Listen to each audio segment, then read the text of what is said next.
आज हम कुछ ऐसी अनसुलझी मतलब रोंगटे खड़े कर देने वाली कहानियों की पड़ताल कर रहे हैं। हाँ, वो कहानियां जिनके दस्तावेज हैं, लोगों ने देखा है, पर जवाब आज भी नहीं है। बिल्कुल।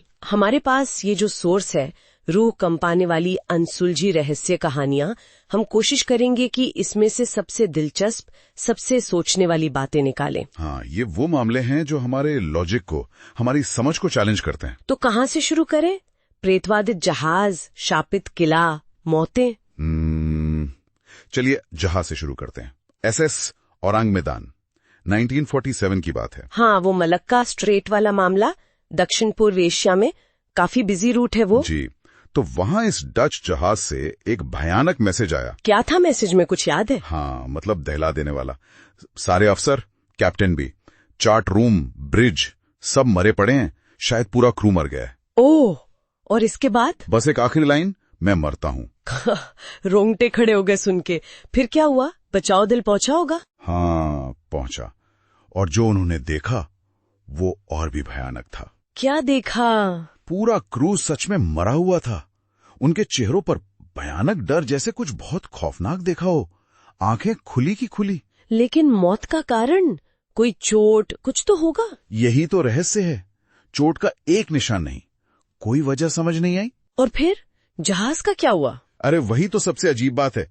बचाव दल के सामने ही जहाज में अचानक आग लग गई। आग लग गई? हाँ, और फिर एक धमाका हुआ और वो डूब गया। सारे सबूत, सारे राज, सब समुद्र में। बाप रे, मतलब कुछ हाथ नहीं लगा? कुछ भी नहीं। आज तक बस थ्योरीज हैं। क्या हुआ, क्यों हुआ, कोई नहीं जानता। कितना अजीब है। अच्छा, समुद्र से आप जमीन पर आते हैं। भारत में भानगढ़ किले की बात करते हैं। हाँ, भानगढ़, राजस्थान में। कहते हैं भारत की सबसे भूतिया जगह। मैंने भी सुना है, और ये भी कि वहाँ सूरज ढलने के बाद जाना मना है, लीगली। बिल्कुल, सरकारी तौर पर मना है। वहाँ के लोग कहते हैं कि रात में खंडरों से आवाजें आती हैं। कैसी आवाजें? चीखें? हाँ, चीखें, किसी के रोने की आवाज, कभी कभी अजीब सा संगीत भी। उफ। और इसके पीछे कोई कहानी है, वो तांत्रिक वाली। हाँ, किंवदंती तो यही है। एक तांत्रिक था, किसी राजकुमारी ने उसे ठुकरा दिया, तो उसने श्राप दे दिया पूरे किले को। और श्राप क्या था? यही कि रात में जो भी रुकेगा वो बचेगा नहीं, या तो गायब हो जाएगा या मर जाएगा। और क्या सच में ऐसा हुआ है? देखिए, कहानियां तो यही कहती हैं। और सबसे दिलचस्प बात यह है कि ये सिर्फ लोगों की बातें नहीं है। मतलब ये कि भारतीय पुरातत्व सर्वेक्षण ASI, जो सरकारी संस्था है हमारी धरोहरों की देखभाल करने वाली। हाँ, ASI। उन्होंने भी गेट पर चेतावनी का बोर्ड लगा रखा है कि सूर्यास्त के बाद अंदर जाना मना है। अच्छा, ASI ने खुद? ये तो वाकई सोचने वाली बात है। हाँ, ये चीज इस रहस्य को और गहरा बना देती है। चलिए अब चलते हैं रूस। 1959 यूराल पहाड़, डाइटलॉफ पास हादसा। हाँ, डाइटलॉफ पास, 9 अनुभवी पर्वतारोही और उनकी रहस्यमयी मौतें। हाँ, वो बहुत ही अजीब था। उनका टेंट अंदर से फटा हुआ मिला था, जैसे वो डर के मारे चीर कर भागे हों। बिल्कुल, कड़ाके की ठंड में। और उनके शरीर, कुछ शवों की हालत तो बहुत ही अजीब थी।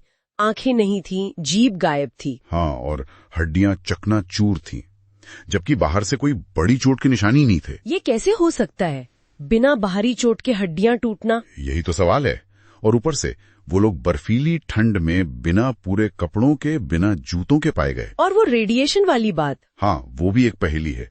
उनके कुछ कपड़ों पर काफी हाई लेवल का रेडिएशन मिला और कुछ की स्किन अजीब सी नारंगी पड़ गई थी। तो अधिकारियों ने क्या कहा, सरकार ने? ऑफिशियल वजह बताई गई, एक अज्ञात जबरदस्त प्राकृतिक शक्ति, मतलब गोलमोल जवाब।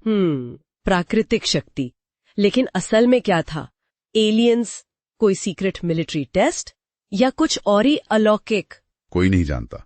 ये आज भी रूस के सबसे बड़े अनसुलझे रहस्यों में से एक है। वाकई में? अच्छा, अब अमेरिका चलते हैं।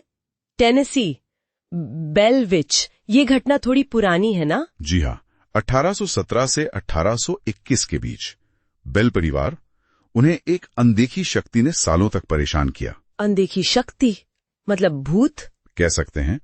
ये शक्ति बोल सकती थी, चीजें इधर उधर फेंक सकती थी, लोगों को थप्पड़ मार सकती थी, बाल खींच सकती थी। अरे बाप रे, बोल भी सकती थी? हाँ, और उसने अपना नाम भी बताया था, केट बेलविच के नाम से मशहूर हुई। और उसने किसी को मारा भी था? माना जाता है कि हाँ, परिवार के मुखिया थे जॉन बेल, कहते हैं कि केट ने उन्हें जहर देकर मार डाला। ये तो बहुत डरावना है। क्या इसके गवाह थे? मतलब क्या और लोगों ने भी ये सब महसूस किया? हाँ, हजारों लोगों ने या तो खुद अनुभव किया या इसके बारे में सुना।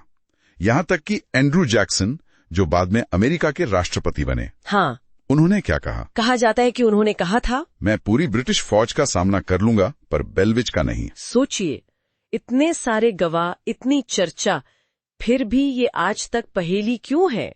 शायद कुछ चीजें हमारी समझ से परे होती हैं। तर्क काम नहीं करता। और अब आखिरी कहानी, ये थोड़ी अलग है, एक पेंटिंग से जुड़ी है। हाँ, रोते हुए लड़के की पेंटिंग का श्राप, ब्रिटेन में 1980 के दशक में। इसमें क्या था? घरों में आग लगती थी। हाँ, कई घरों में आग लगी और हर बार एक अजीब पैटर्न दिखा। क्या पैटर्न? कि सब कुछ जलकर राख हो जाता था, मगर रोते हुए लड़के की एक खास तरह की पेंटिंग हमेशा सही सलामत बच जाती थी। क्या?